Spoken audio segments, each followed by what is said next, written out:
Yes, we are here. And we're here with the Deadline ROC, right here on Driving Park, Rochester, New York.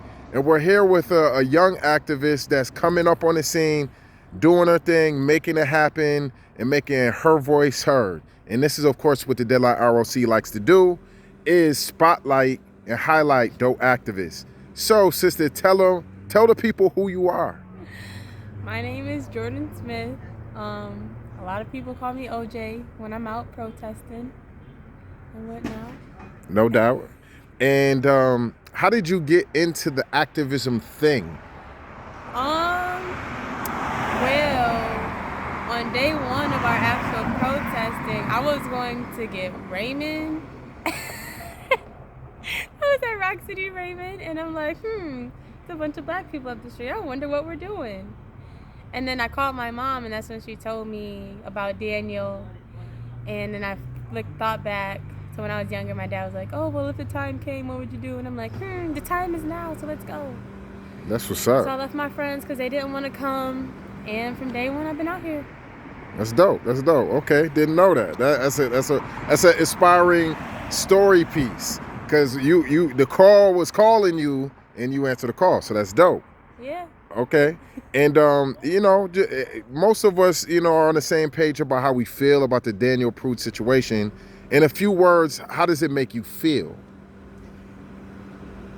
In a few words, it makes me feel disgusted and infuriated.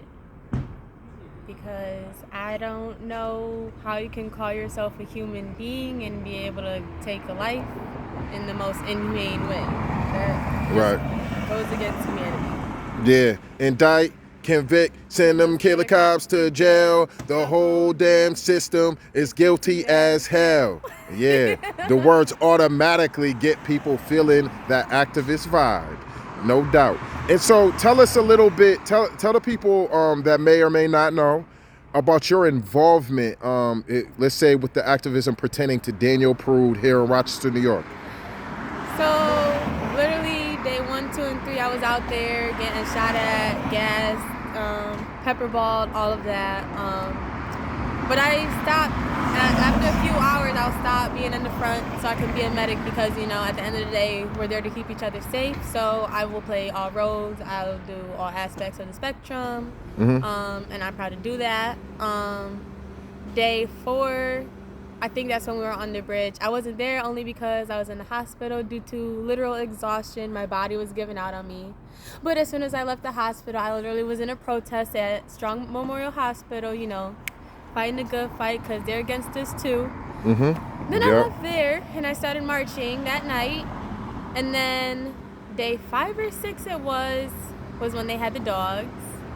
And that night was the wake-up call, like, whoever's going to be out here has to be ready to actually fight. Like, you got to be ready to get your ass beat by the police if you're going to be out here with us, like, in a few words, because they're going to throw whatever they can and whatever they have at us. And if you're not ready to take it and literally shoot it back, then there's no reason for you to be out here because you're just going to be another body in the way, another body getting taken to jail as a stereotype, as another statistic, or just in the way, and we don't need anybody getting hurt for no reason. Yeah, that's real. That's real. And of the experiences that you had so far, which would you say is like kind of the worst in terms of how the police have treated us as, just as the protesters? What's the worst kind of moment and or just thing? So the worst two moments to me was when we were down by Blue Cross on the 5th or 6th day.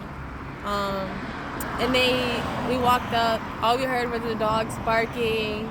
They still had the barricade. Then they started having the sonic boom go off. And there were people literally could not hear. Right, yeah. They were on the ground screaming because it was so loud. And then they're doing the flashbangs and it's blinding people. So now they can't see or hear. And my blood cousin ran up to me and didn't know who I was because a tear gas canister hit her in the literally hit her in the face.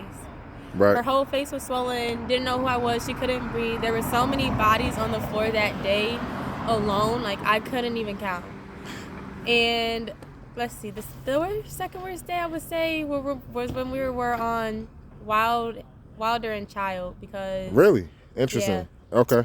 Because honestly, For one, if I didn't have this big white guy volunteer to put his body in front of me if the time came, I would have got my ass beat, because when their line pushed, I wasn't going to move, and I didn't care that I was in front of the shields. But he, like, pushed me behind him. Luckily, because I saw the tear gas canister fall on the ground. And I'm like, I want to see who's really down. So I'm like, oh, you know, you only got like 5 to 10 seconds before it disperses. So I counted 1, 2, 3, and nobody picked it up. So I shot it back. And as soon as they saw it come back over, they started to shoot at us. But because of our shields, they couldn't. And then they stopped after that. And I was like, wow. So if we had all the toys that they had, they literally wouldn't do anything to us. Right. If we had a paintball competition against them, we would definitely whoop that ass. They would fucking win. Okay? Right. Because we can't challenge them in Madden. We'd win at that. Yep. 2K, we would win at that. Yep. Paintball, we got that too. Mm-hmm. They're not ready. They can't see us. Mm-hmm. All right, but just to end things off, I got 2 questions for you. The first one is, how would you describe your activist style? My activist style is very, I don't want to talk to the police. If I'm going to talk, it's going to be to my community. That's why I try to throw as many community events as I can to get everybody out there and educated on what's going on so we can heal together.